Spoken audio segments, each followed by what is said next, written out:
Au TEP à tous, bien-aimés frères et sœurs, écoutez ce qui suit. Honnêtement, la guerre froide est une pâle comparaison face aux défis à plusieurs facettes que représente la Chine. Je reprends. Honnêtement, la guerre froide est une pâle comparaison face aux défis à plusieurs facettes que représente la Chine. Qui parle ainsi? Ce n'est pas Anthony Blinken, c'est celui qui vient après Anthony Blinken. C'est le vice-secrétaire d'État américain, c'est-à-dire le ministre des Affaires étrangères américain adjoint. Comme vous voulez, on dit le vice-ministre des Affaires étrangères américaines. C'est lui qui parle comme ça. C'est-à-dire que la guerre froide, ce n'était pas une guerre. C'était zéro devant ce qui est en train de se passer en ce moment. Ce que je vous disais, je l'ai dit dans mes vidéos, j'ai dit, mais la vraie guerre, mais Biden, qu'est-ce qu'il a, lui? Sullivan,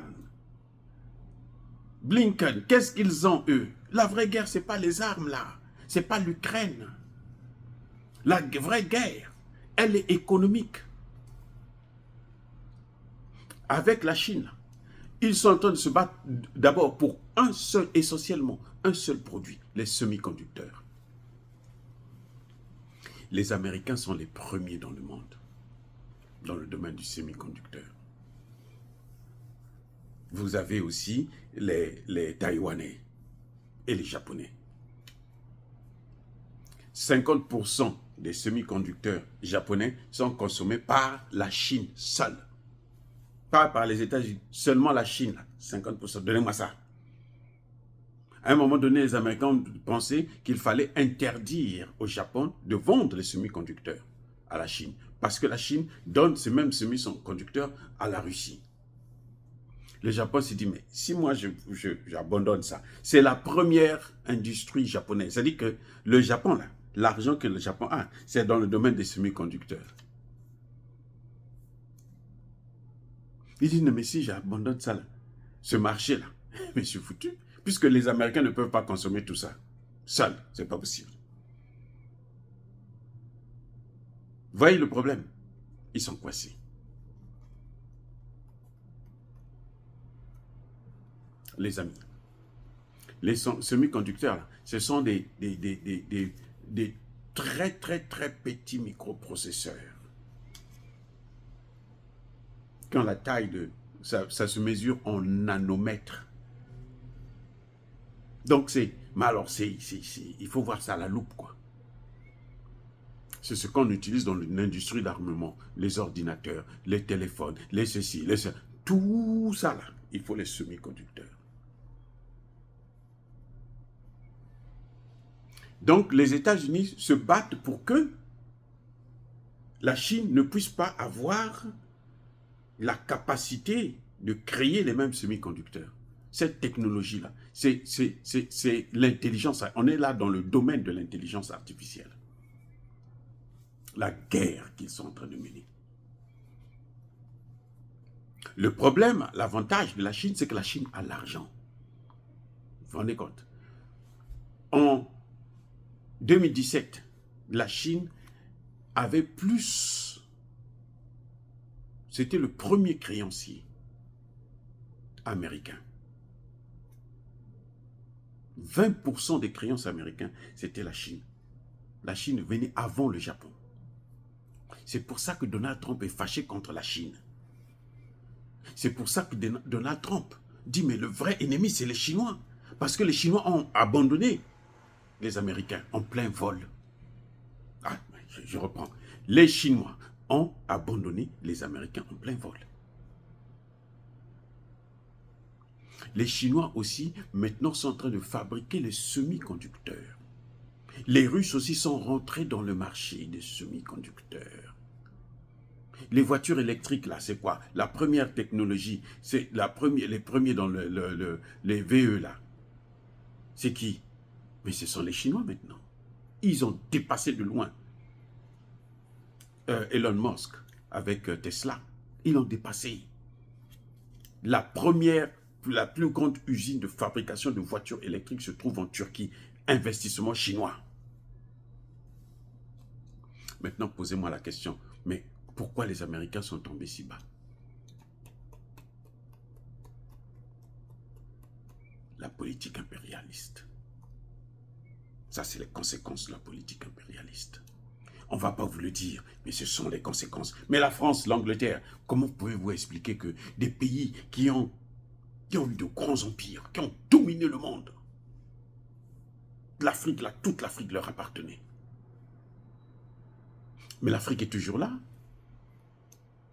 L'Afrique a actuellement 1,521 milliard d'habitants. On a dépassé la Chine, on a dépassé l'Inde. Mais comment se fait-il que les pays qui nous dominent là, non, ne sont pas riches? Ils commandent. Les pays comme la Côte d'Ivoire, le Sénégal, le Gabon, Congo-Brazzaville, même la RDC, ils sont toujours pauvres. Pourquoi? Parce qu'ils ont dit, il faut les appauvrir. Il faut toujours les appauvrir. La Chine s'est enrichie comment? Mais en investissant en Afrique. Non? Vous n'avez pas compris ça? C'est parce que la Chine a investi en Afrique. Et puis, en tout cas, en grande partie, tous les ponts que vous voyez, ponts, barrages hydroélectriques, chemins de fer, machin, tout ça là, c'est les Chinois maintenant qui le font. Ce que les Français ont fait pendant toute la période de la colonisation, pendant près d'un siècle, les Chinois l'ont fait en moins de 20 ans. Ils ont dépassé même en moins de 20 ans. Mais comment voulez-vous qu'ils ne puissent pas s'enrichir, se développer? Maintenant, les États-Unis, la France, l'Angleterre, tous les pays de l'OTAN, ils ont dit que les Africains ne doivent pas bouger. Il faut qu'ils restent pauvres. Mais c'est un grand marché. Il y a des gens qui préfèrent aller mettre des maladies, et jeter des maladies en Afrique, des faux vaccins, des faux médicaments, machin, pour que les Africains meurent. Mais qui va consommer vos produits? Regardez, qui va consommer vos produits? Soyons sérieux, qui va consommer vos produits? Les Chinois ne veulent plus. Les Chinois sont en guerre contre vous. Donc, eux, ils consomment ce qui va faire en sorte que vous ne puissiez pas vous développer. Alors que l'Afrique a besoin. Les Africains ne veulent que la consommation. Ils se développent, ils ont l'argent, ils vont danser, ils vont boire, et puis on fait la fête. Vous ne voulez pas qu'ils puissent faire la fête. Vous allez en Afrique, les amis. J'étais en Afrique là il n'y a pas longtemps. Vous allez en Afrique, vous allez voir la tristesse. Parce qu'il y a la souffrance. Si quelqu'un vous dit qu'il n'y a pas la souffrance en Afrique, là, il ment. C'est qu'il n'était pas en Afrique. Si vous allez en Afrique, vous allez voir vos parents, vous allez vivre avec eux. Si vous partez dans un hôtel IP, là, vous n'allez pas voir la souffrance. Mais vous allez vivre avec la famille. Vous êtes avec eux, au milieu d'eux. Vous regardez, vous parlez avec eux, vous voyez les problèmes qu'ils ont. Vous allez voir la misère. C'est-à-dire que la misère, ce n'est plus un mot abstrait pour vous. C'est une réalité. Vous voyez ça comme ça de vos propres yeux. La misère, la souffrance. Pourquoi? Parce qu'il y a des pays qui ont dit, eux, ils doivent rester comme ça. Oui, il y a la responsabilité de nos dirigeants. C'est vrai. Mais la plus grande responsabilité, là, mais Helmut Kohl l'a dit. Il dit, mais la Chine nous a échappé, mais l'Afrique, là, oh, ils ne vont pas pouvoir nous échapper. Il faut qu'on arrête. Dieu merci, qu'ils sont encore là, pauvres. Maintenant, ça se retourne sur eux-mêmes comme un effet boomerang. La Russie, pendant son mandat à la présidence des BRICS, vient de lancer le système de paiement des BRICS. Le SPFS. Il vient de lancer le système de paiement. Donc les Africains, là, n'auront plus besoin de du dollar pour commercer avec les pays de BRICS, avec d'autres pays. On va utiliser le yuan. On va utiliser le rouble. La Chine, actuellement, a mis en place son système de cotation de l'or. Voilà. Bon, l'or, maintenant, ça va avoir telle valeur. La Chine. La Chine est inarrêtable. Vous ne pouvez pas l'arrêter, c'est fini. La Chine est partie. Maintenant, c'est maintenant, les Africains veulent s'appuyer. Les Américains ont compris ça en retard. Mes excuses. Vous savez ce qu'ils veulent faire? Ils veulent maintenant sacrifier Kagame pour laisser la RDC avancer. Mais c'est trop tard. Les Chinois ont déjà investi beaucoup d'argent dedans. Vous ne pouvez pas rembourser l'argent des Chinois pour reprendre ces marchés-là. Ça devient quoi? Compliqué. Vous ne pouvez pas faire la concurrence avec les Chinois. Ce n'est pas possible. Ça, ce sont les conséquences de la géopolitique que ces pays ont menée en Afrique, qui est en train de se retourner sur eux-mêmes. Vous voyez, un pays comme la France, par exemple. Vous savez, les Africains aiment la France. Hein? Les Africains. Pas moi. Moi, je m'en fous de la France. J'aime les États-Unis. Voilà. Bon. Les Africains, la majorité des Africains aiment la France. Donc, si la France actuellement est en très, très grande difficulté. Ça dit que la France est maintenant un PPT, pays pauvre, très endetté.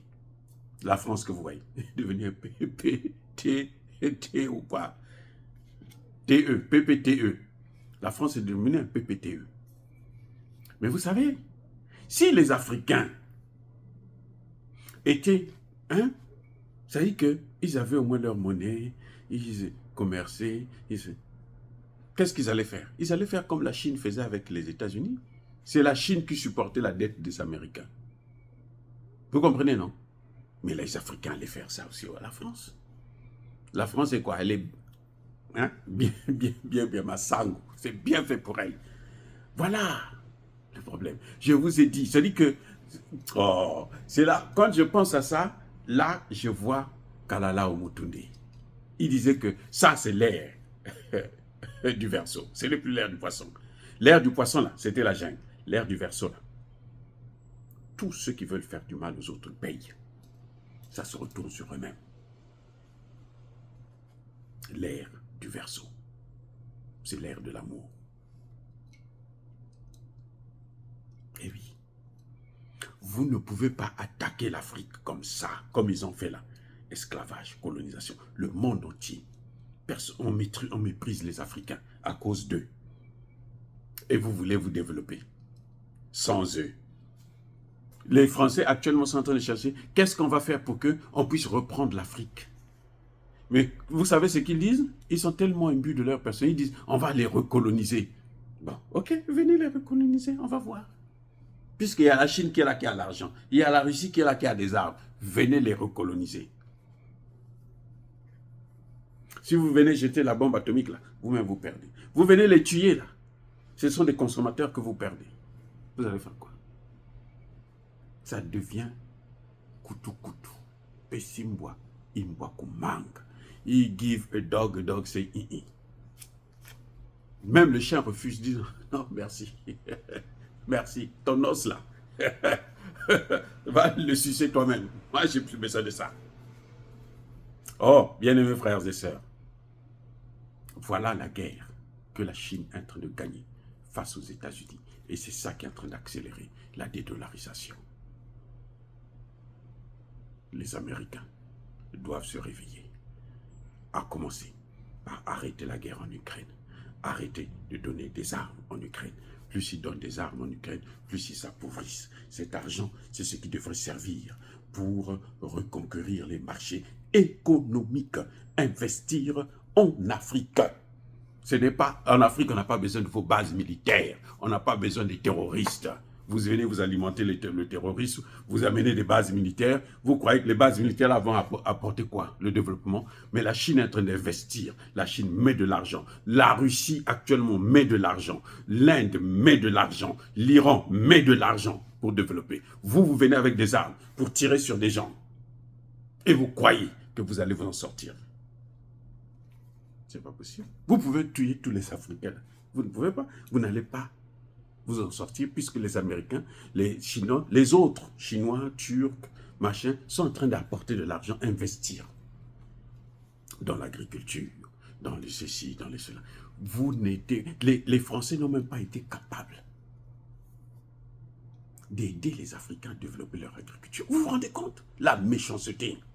Ils disent non, non, non, non, ne faites pas l'agriculture, nous on va vous nourrir. Maintenant, leur agriculture a des problèmes. Ça coûte trop cher. Vous allez faire quoi? Vous allez nourrir encore qui? Vous ne pouvez même pas vous nourrir vous-même.